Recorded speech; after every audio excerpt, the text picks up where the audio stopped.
Bismillahirrahmanirrahim. Assalamualaikum warahmatullahi wabarakatuh. Saya Hete Herlina SPD, guru fisika di SMA Negeri 4 Kota Cirebon. Pada kesempatan kali ini saya akan membahas tentang fluida statis, yaitu tentang tekanan hidrostatis dan hukum Pascal. Fluida statis ya. Jadi yang disebut dengan fluida adalah segala zat yang dapat mengalir, baik itu zat cair ataupun zat gas. Jadi yang dapat mengalir, jadi tidak hanya air saja, tapi zat cair dan zat gas, itulah yang disebut dengan fluida. Lalu apa sih yang dimaksud dengan fluida statis? Ya, statis itu kan diam. Jadi fluida statis berarti fluida atau zat cair atau zat gas yang ada dalam keadaan diam. Jadi secara umum adalah bahwa fluida yang dalam keadaan diam itu yang disebut dengan fluida statis. Contohnya misalnya air di dalam gelas, air di bak mandi, air di ember. Jadi fluida yang dalam keadaan diam. Berikutnya ada beberapa besaran-besaran yang akan kita bahas pada fluida statis, yaitu yang pertama ada tekanan secara umum. Jadi definisi tekanan secara umum.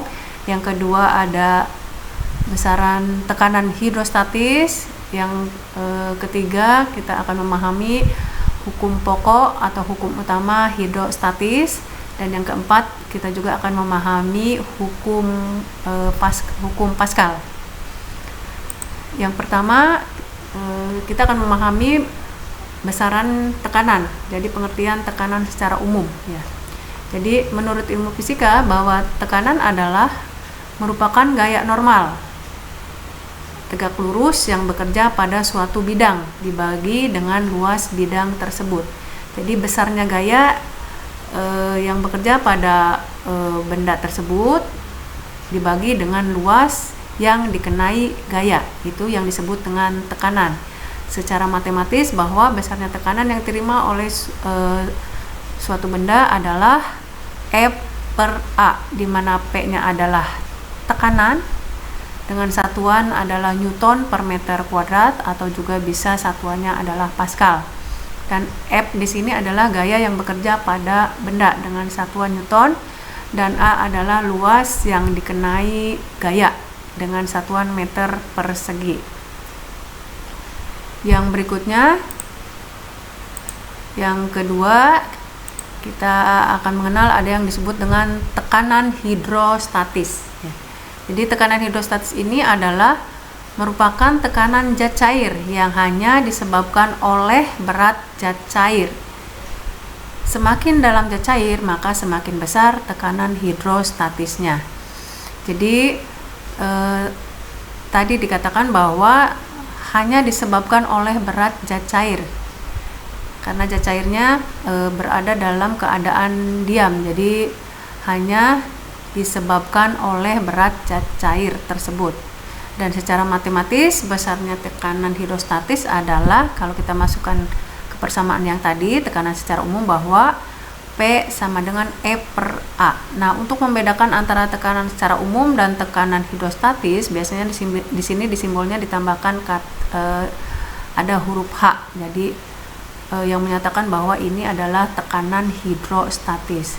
Nah, F-nya kita ganti dengan gaya berat. Jadi gaya berat zat cair itu sendiri. Jadi gaya berat kita tahu bahwa persamaannya adalah massa kali gravitasi. Jadi F-nya kita ganti dengan M kali G per A, dimana kita tahu bahwa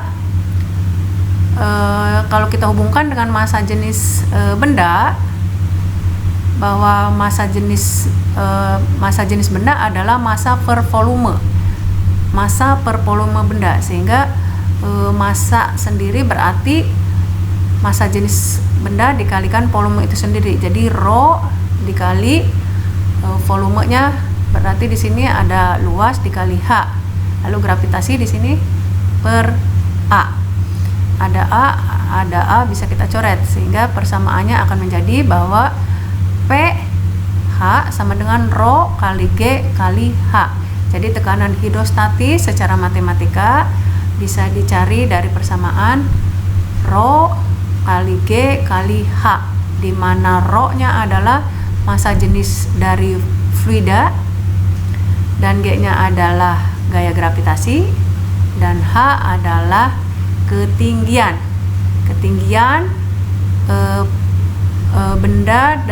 ketinggian permukaan sampai ke benda, artinya bukan ketinggian keseluruhan zat cair, tidak, tapi ketinggian dari permukaan sampai benda itu ada di posisi mana di fluidanya gitu. Jadi besarnya tekanan hidrostatis adalah Rho kali G kali H.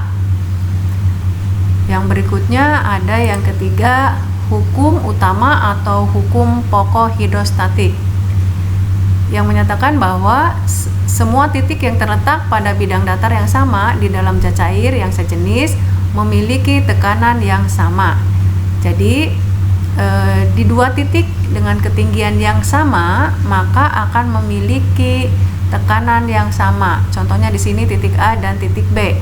Maka tekanan di titik A akan sama dengan tekanan di titik B. Kalau kita masukkan persamaan yang tadi, tekanan hidrostatis, maka akan menjadi Rho dikali G kali H. Ini untuk keadaan pertama, maka akan sama dengan Rho dikali G dikali H untuk keadaan kedua. Dari persamaan ini kita bisa mencari besaran-besaran yang lain, misalnya berapa ketinggian di keadaan kedua. Ketinggian keadaan kedua ya tinggal dibagi saja, jadi Rho GH1 per Rho 2 per G. Ya, gravitasinya bisa kita coret. Jadi dari persamaan ini tekanan hidrostatis kita bisa juga mencari besaran yang lain, misalnya di sini mencari ketinggian H2. Itu hukum utama atau hukum pokok hidrostatik. Jadi semua titik yang terletak pada bidang datar yang sama di dalam zat cair yang sejenis memiliki tekanan yang sama. Jadi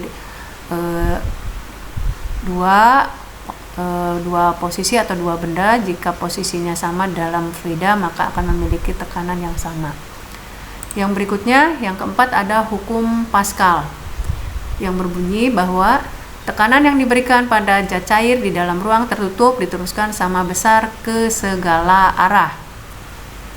Jadi di sini ada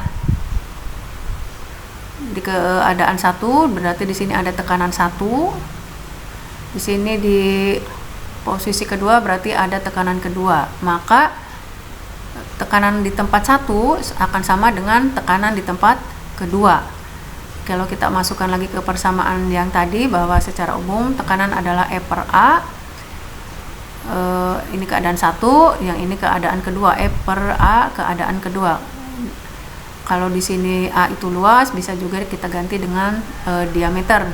Kalau tempatnya berbentuk misalnya lingkaran.